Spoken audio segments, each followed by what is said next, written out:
Alors aujourd'hui, vidéo sur la mitose après le TP. La première phase est la prophase, pro pour première. On y voit les chromosomes à 2 chromatides. Quel est le lien entre chromosomes et ADN? Cette animation permet de mieux le comprendre. On peut y placer les légendes. Donc, un chromosome parmi tant d'autres ici. Ce chromosome est en fait un élément qui est très condensé. La chromatine est enroulée autour de protéines formant ce qu'on appelle des nucléosomes. Si on regarde de plus près un nucléosome, il est formé de protéines qui s'appellent des histones. Et le brin d'ADN que vous connaissez a une forme en double hélice. Pourquoi en double hélice? Parce qu'il y a une complémentarité au niveau des bases azotées. La thymine complémentaire de l'adénine, car 2 liaisons et une forme complémentaire. La cytosine complémentaire de la guanine, avec 3 liaisons hydrogène. Donc cet ADN se trouve condensé presque au maximum en début de prophase. Donc on a des chromosomes à 2 chromatides. Ces chromosomes sont condensés au maximum. On va voir ici une vidéo qui montre cette condensation. Alors je vous conseille d'aller la voir en direct.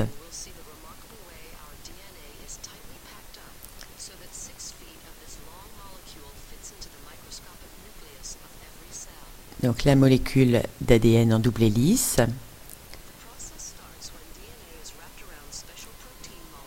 Qui s'accroche aux molécules d'histone pour former les nucléosomes.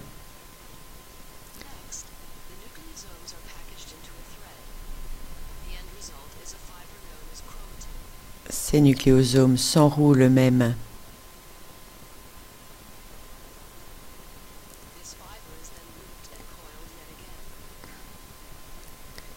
l'ensemble s'enroule encore, la condensation se poursuit. Nouvel enroulement et spiralisation pour former les chromosomes que nous voyons en mitose.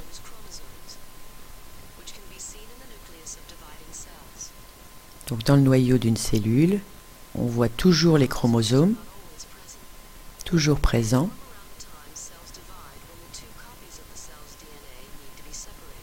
Ici, séparation des chromatides. Là, on est en mitose.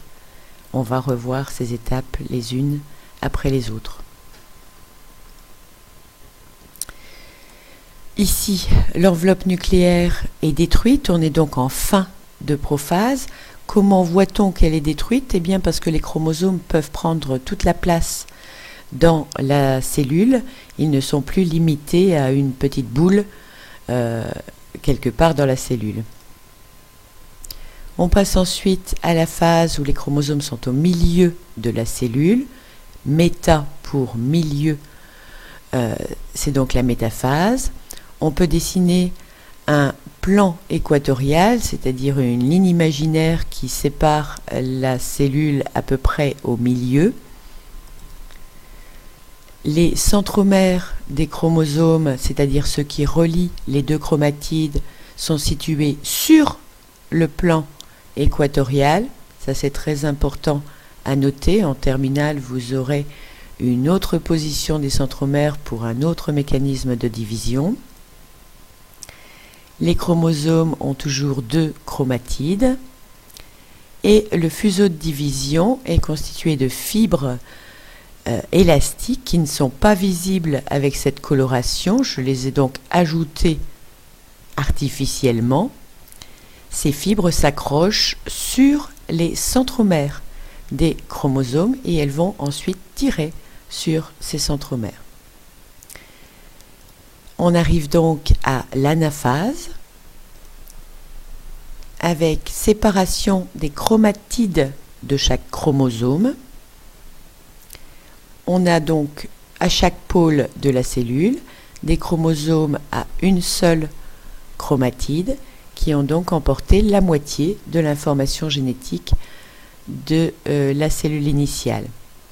Ceci se réalise par traction exercée par les fibres du fuseau. Cette fois encore, j'ajoute les fibres que l'on ne voit pas avec cette coloration. J'en ajoute que quelques-unes.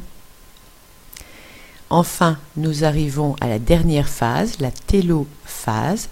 On voit que deux structures arrondies se reconstituent, puisqu'il y a des enveloppes nucléaires qui se reforment.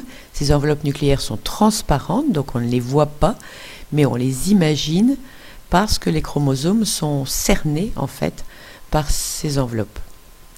Les chromosomes ont une chromatide, mais pour le savoir à ce moment-là, il faut avoir un très bon œil. Et ils sont en train de se décondenser, c'est-à-dire de se déspiraliser. En fin de télophase, ici on n'est pas encore en fin de télophase, il y a étranglement de la membrane plasmique pour une cellule animale, pour donner 2 cellules filles. On peut conclure par la notion en disant qu'en général, la division cellulaire est une reproduction qui est conforme, c'est-à-dire à l'identique, qui conserve toutes les caractéristiques du karyotype, c'est-à-dire le nombre et la morphologie des chromosomes. À la maison, vous avez l'exercice page 29 à faire. Attention, sur le cahier de texte, j'ai noté les petites modifications des questions et un graphique du taux d'ADN à faire d'après le poly fourni. Merci de votre attention.